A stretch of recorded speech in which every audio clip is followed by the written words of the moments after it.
ان باتوں کی حقیقت کیا ہے، تمام معاملات پہ بات کریں گے ارشاد صاحب، لیکن آغاز ہم مذاکرات سے کریں گے۔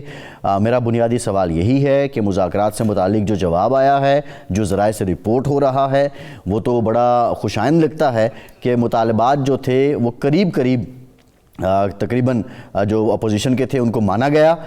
لیکن اب اپوزیشن پہلے ہی انکار کر چکی ہے، تو اس کو کیا سمجھا جائے؟ ارشاد صاحب آپ جواب ضرور دیجیے گا۔ ہمیں شوکت یوسف زئی صاحب نے بھی جوائن کیا ہے، پاکستان تحریک انصاف کے سینئر رہنما ہیں۔ شوکت صاحب آپ کی طرف آئیں گے، لیکن ارشاد سے پہلے آپ جواب دیجیے۔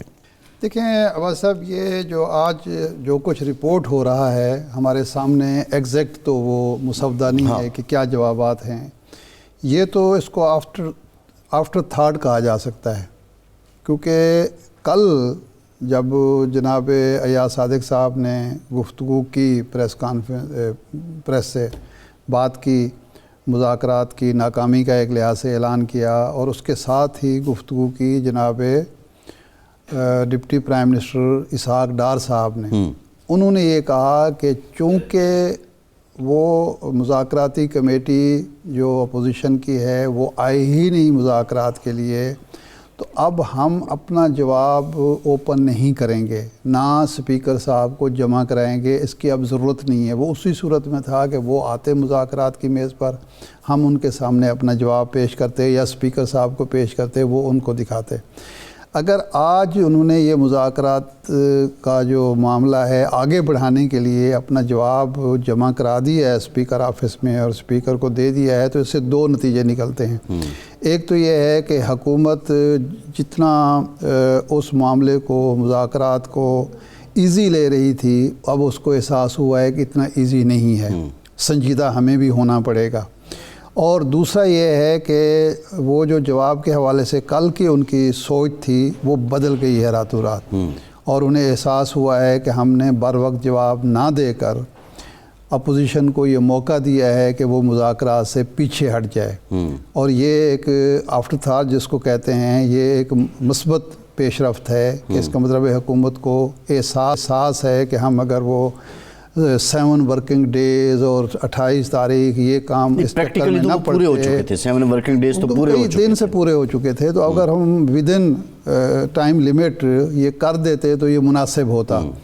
یعنی پہلے تو وہ بغلیں بجا رہے تھے نا بعض لوگ کہ دیکھیں جی ہم نے بھگا دیا، دیکھیں جی وہ بھاگ گئے اور یہ ہے وہ ہے، اب لیکن احساس ہوا کہ نہیں، غلطی کہیں نہ کہیں حکومت کی طرف سے، جس طرح ہم کل کہہ رہے تھے۔ لیکن بہرحال اس کو میں ایک پازیٹیو ڈیولپمنٹ قرار دوں گا۔ اب اسپیکر صاحب کا یہ فرض بنتا ہے کہ یہ مسودہ جو حکومتی پارٹی نے مبینہ طور پر جمع کرایا ہے، ان کے پاس جو جواب جمع کرایا ہے یا جو سجیشنز دی ہیں، وہ اب اپوزیشن کے حوالے کریں، انہیں قائل کریں کہ دیکھیں حکومت اس حد تک آمادہ ہے، اور یہ بنیاد بن سکتا ہے مذاکرات کو آگے بڑھانے کے لیے، مذاکرات کو کنٹینیو کرنے کے لیے۔ کلیدی بات تو ارشاد صاحب جوڈیشل کمیشن کی تھی نا، جوڈیشل کمیشن ہو یا جوڈیشل کمیٹی ہو، اس نے تحقیقات کرنی ہے، فیصلہ نہیں دینا۔ وہ کمیٹی کا جو دیکھیں، کمیشن جب آپ کہتے ہیں نا، کمیشن کا وہ ایک دائرہ کار وسیع ہوتا ہے، کمیٹی کا محدود ہوتا ہے، لیکن اس پر تو بات ہو سکتی ہے نا۔ اصل تو جو اندیا دینا تھا حکومت نے، اگر وہ پہلے دے دیتی کہ جی ہم اس کے لیے تیار ہیں، لیکن آپ کو بیٹھ کے طریقہ کار طے کرنا پڑے گا اور اتفاق رائے کرنا پڑے گا۔ جوڈیشل کمیشن بنانے میں کیا کباہتے ہیں اور کمیٹی بنانے میں آپ کو کیا فائدہ ہے، قائل کرنے کی بات۔ بالکل ٹھیک ہے ارشاد صاحب، لیکن ارشاد صاحب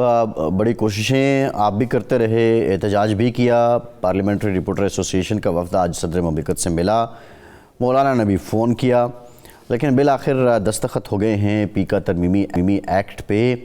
اب ایک تو صحافتی تنظیموں کا اگلا لاہے عمل کیا ہے، اور جس طرح رپورٹ ہو رہا تھا کہ مولانا کو بھی یقین دہانی کروائی، صحافیوں کو بھی کروائی گئی، لیکن اب یہ دستخط ہو گئے، تو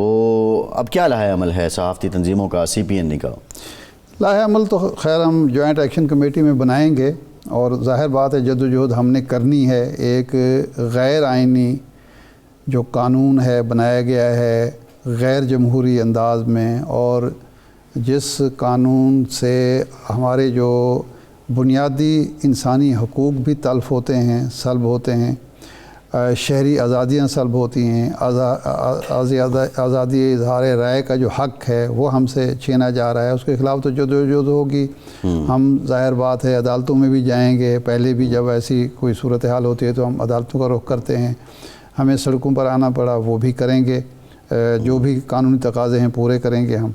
لیکن حیرت یہ ہو رہی ہے مجھے جناب آصف زرداری صاحب کے طرز عمل پہ۔ پیپلز پارٹی کے بارے میں جوائنٹ ایکشن کمیٹی کی یہ رائے ہے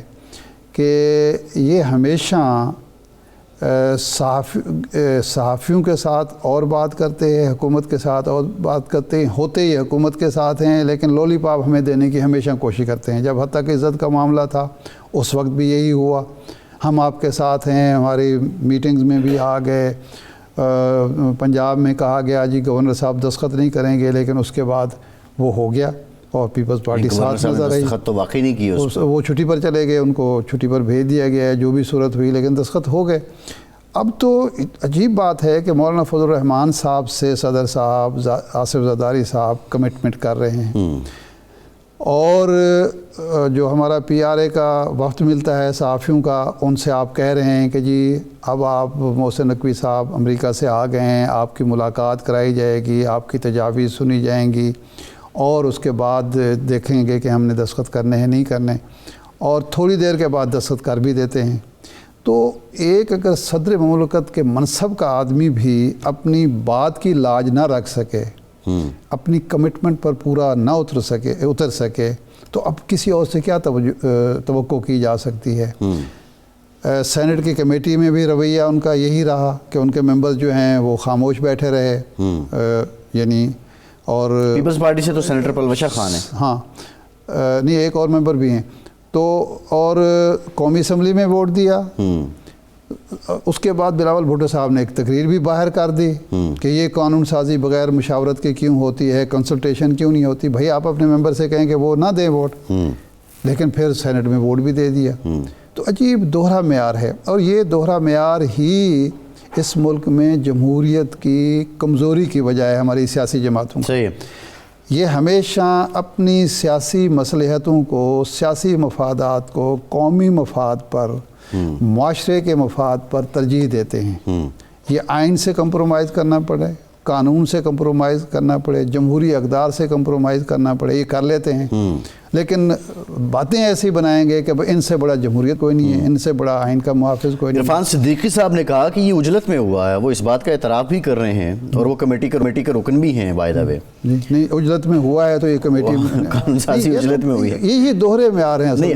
جب اجلت میں دیکھیں نا، جب مان لیا کہ اجلت میں ہوا ہے تو ایک بہترین طریقہ جو پتہ تھا کہ یہ جو سینٹ کمیٹی میں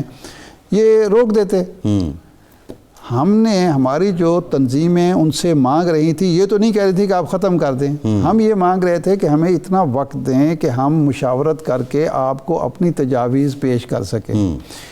اس کو ریجیکٹ کرنا، قبول کرنا بھی آپ نے ہے، کسی اور نے نہیں کرنا۔